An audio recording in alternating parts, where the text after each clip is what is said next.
Lorsque vous avez créé un QCM, il va falloir par la suite créer ce qu'on appelle un passage pour justement définir quels élèves vont devoir répondre au QCM en question. Donc quand vous êtes dans l'espace d'échange QCM, vous avez l'onglet passage et donc nous allons ici créer un passage en cliquant sur ajouter. Nous allons dans un premier temps déjà choisir le QCM que l'on souhaite faire passer aux élèves. Donc là en l'occurrence on a créé tout à l'heure le QCM culture générale, donc on va choisir ce QCM et on va venir choisir quels sont les élèves qui vont passer ce QCM. Donc on peut choisir soit, suivant ce qu'on a dans son emploi du temps, des classes, des groupes ou des regroupements, suivant réellement ce qui est présent dans notre emploi du temps. Donc là je vais choisir en quatrième. Je peux choisir tous les élèves, ou bien, en cochant sur tous, ou bien je peux venir sélectionner quelques élèves parmi ceux qui me sont proposés. Par contre, il est impossible de choisir différentes classes en même temps. Si là je repasse sur les cinquièmes, que je coche Monsieur Alain, que je reviens en quatrième, ça me réinitialise tout à chaque fois. Si je veux le faire passer à plusieurs classes, eh bien il faudra que je crée plusieurs passages. Donc moi en quatrième, je vais dire que tous les élèves de quatrième vont devoir passer ce QCM. Je fais OK.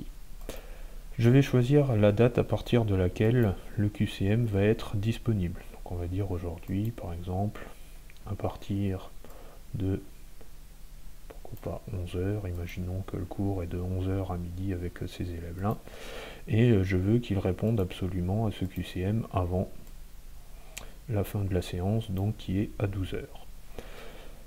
J'ai la possibilité de limiter le temps de passage. Si je considère que les élèves ont en tout et pour tout 10 minutes pour répondre à ce QCM, je vais pouvoir dire, hop, là, au bout de 10 minutes, si les élèves n'ont pas terminé leur passage, eh bien ils ne pourront plus répondre aux questions suivantes. Par contre, si je ne limite pas le temps, l'élève pourra prendre 1 heure, 2 heures, 3 heures pour le faire. Il n'y aura aucune limitation là-dessus. S'il a commencé son QCM dans le créneau qui est indiqué, s'il ne se déconnecte pas et que sa session continue, il pourrait mettre, je vous dis, 2 heures, 3 heures pour faire son QCM. Les questions. Est-ce que parmi les questions qui sont présentes dans mon QCM, je souhaite que l'élève ait toutes les questions qui soient posées? Je peux avoir un QCM dans lequel j'ai énormément de questions, et je souhaite que l'élève n'ait que 10 questions par exemple sur l'ensemble de tout ça. Donc on a la possibilité de choisir si l'élève aura toutes les questions ou s'il n'en aura qu'une partie. Donc là, si je choisis une partie, on me dit qu'il y a 6 questions en tout. Donc si je veux que l'élève n'ait que 3 questions parmi les 6 qui sont présentes, je l'indique à ce niveau-là. Je peux choisir le fait que tous les élèves aient les mêmes questions ou pas. Ça, justement, des fois ça peut être pratique d'avoir certains élèves qui n'ont pas les mêmes questions pour justement tester différentes choses. Donc moi je veux que tous les élèves aient toutes les questions qui sont présentes dans le QCM. Est-ce que ces questions vont être posées dans l'ordre qui est défini dans le QCM? Au niveau des questions du QCM, on a défini un certain ordre. Si je veux que les questions soient proposées de manière totalement aléatoire, je décoche simplement la case.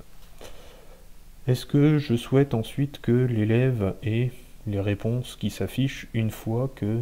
Enfin, et les réponses qui s'affichent dans l'ordre que j'aurai défini dans ma question.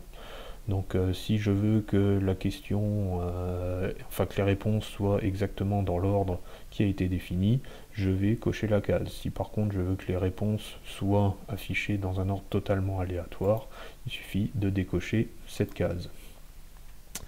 Et enfin l'affichage de la correction.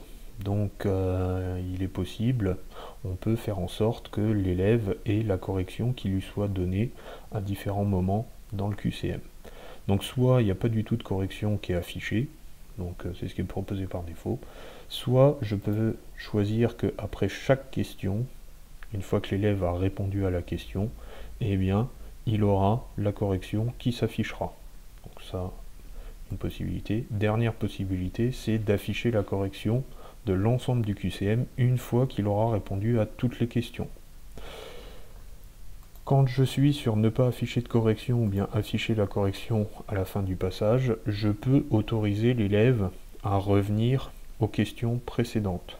Imaginons que l'élève a répondu à 3 questions, il se dit ah bah non tiens à la première j'ai réfléchi, je me suis trompé, donc est-ce qu'on autorise le fait de revenir en arrière ou pas? Bien sûr, si la correction est présentée après chaque question, l'élève ne pourra pas revenir en arrière, c'est une certitude, ça serait totalement aberrant.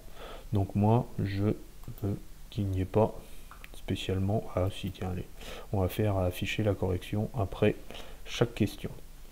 Et donc je valide avec OK, et donc du coup j'ai un passage qui va être créé, et donc les élèves vont pouvoir, entre le 12 octobre 11h et le 12 octobre midi, vont pouvoir justement passer leur QCM. Donc si vous voulez voir ce qui se passe du côté élève, il faut regarder la vidéo qui présente le passage d'un QCM du côté élève.